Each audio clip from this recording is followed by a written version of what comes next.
When Higurashi is at its most peaceful, that's when it's always the most intense. I love the horror aesthetic and the horror atmosphere that this series has going for it, and I think this episode and clearly next week are incredibly important to establish what led Satoko into becoming such a lunatic that we saw last week. It's so fascinating to watch this episode because you knew clearly that this was a continuation off of the ending of the original Higurashi, and how this was like clearly you see Hanyu just chilling, you see everything be resolved, and you're getting all this peaceful atmosphere, so you're thinking to yourself, what led this girl to go haywire? And even before we reached the ending, I knew it was going to relate to, obviously, our girl Rika transferring to a different school, her probably being lonely, and something possessing her mind in order to take revenge and keep Rika in the village. That's what we were going to build up to, but the question I had while watching was why did Rika leave the village, and also why would she leave her best friend behind? And then in this episode, we see it was never her intention to leave her best friend behind. Was trying to get her into the same school that she's always wanted to go to,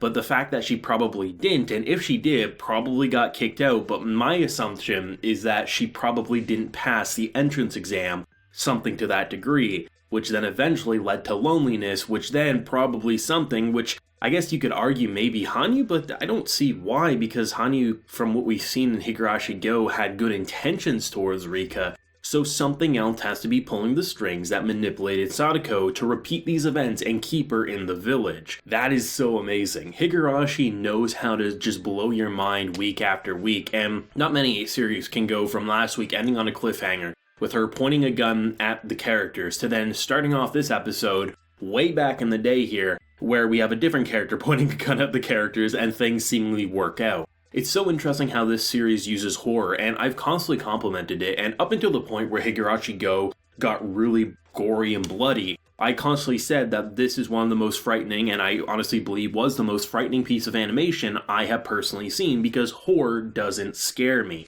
Because generally, it's just a lot of slashing and dashing, and unless I'm controlling it, like in a video game, it's hard for me to get spooked. But this episode right here is a great indication on why I think horror works so well. And I do plan on doing a video specifically on how horror works in Higurashi at some point in the near future, but I want to bring it up here because this is an episode where no one died, there was no blood, it was basically a peaceful scene. There's a couple of ominous shots, but overall, this was an episode where everything worked out. But because we are in this psychological mind trip right now, we know this wasn't going to last because we've seen last week and we've seen the other 17 episodes. This loop doesn't work out, and we know Satoko eventually loses her marbles, and she becomes what we witnessed last week. By getting the viewer established with what the series has to offer, when things get peaceful, you're ready to look at you're looking at a window wondering if that's a clue. You're wondering if this new character who's in the class now is going to do something crazy. And when everything goes according to plan, that's when you're at your most tense, because as soon as someone drops a pencil,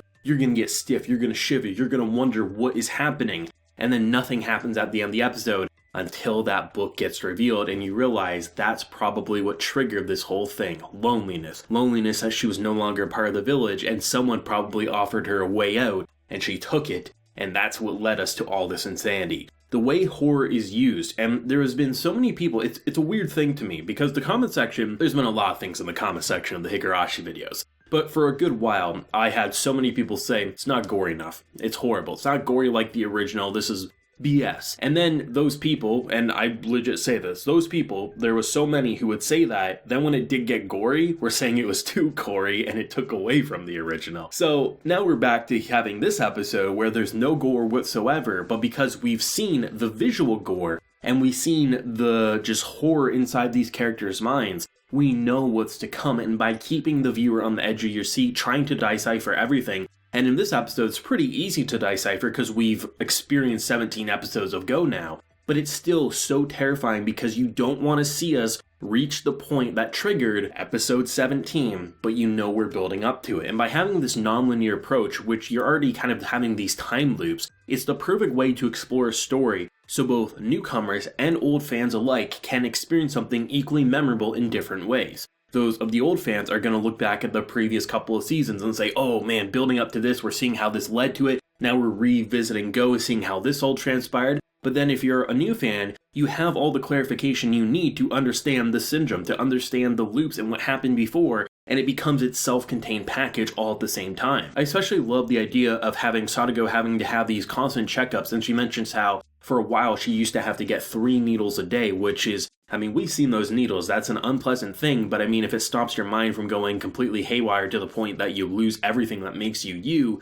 and you can be manipulated to doing just such horrible and vile things, 3 needles is not the worst case scenario. To then it was 1 a day, to then she was cured. According to them, it's impossible. Like, once you reach the final stages, you can't be cured, you can only kind of make it go down a little bit. And it's very interesting too, because in the intro of this episode, we get the confirmation that, you know, this girl was under the influence of the syringes, but it seems more like a vaccination where it's supposed to protect against the syndrome, but it's not guaranteed to completely stop it, which is quite interesting. So the fact that, you know, a god was pleased, so to speak, that no longer the god is upset, that's why the syndrome no longer is there. And when you get to the festival where you have the 3 heads of the family here saying, there is no curse, the war is over, stop giving into this belief, that's where you know, like, that was the solution. Everything was peaceful, nothing bad was happening until Rika left that village. And when Rika left that village, that was the perfect opportunity for whatever the mastermind behind this was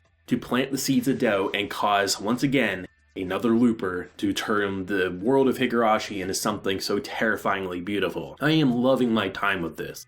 I mean, there's always naysayers who say I'm experiencing it wrong, but I love it. I know what I love, but I just really appreciate how they're able to explore so much and honestly stick the landing week after week. I cannot think of a single episode that I watched, even one like this. You could say, oh, nothing giant happened, but I would say everything happened. We're starting to see what happened before the events of Higurashi Go, and clearly understanding more and more why certain actions happen, and then we're taking into consideration Satoko's perspective from previous arcs, and it's just clicking the whole package all the more. Higurashi, for being at episode 18, 6 episodes to go, you would think would be out of cards to play, but clearly no, it still has a deck and a half left to play on the table, and it's only getting started. I thought it was great seeing just the peacefulness while it did happen. I think it was great to see the new class rep, our boy Keiichi, kind of leading and how he's changed up the school, and just the idea of certain characters like Nguyen and whatnot kind of going away to their own school. It's just very interesting to see what could have been the peaceful resolution and what was the peaceful resolution for so long until it got looped back and all the hell started breaking loose all the more. Higurashi definitely knows how to use horror because while yes it is graphic, it's not the defining thing that makes it spooky. You get so connected to these personal stories, and when nothing bad happens,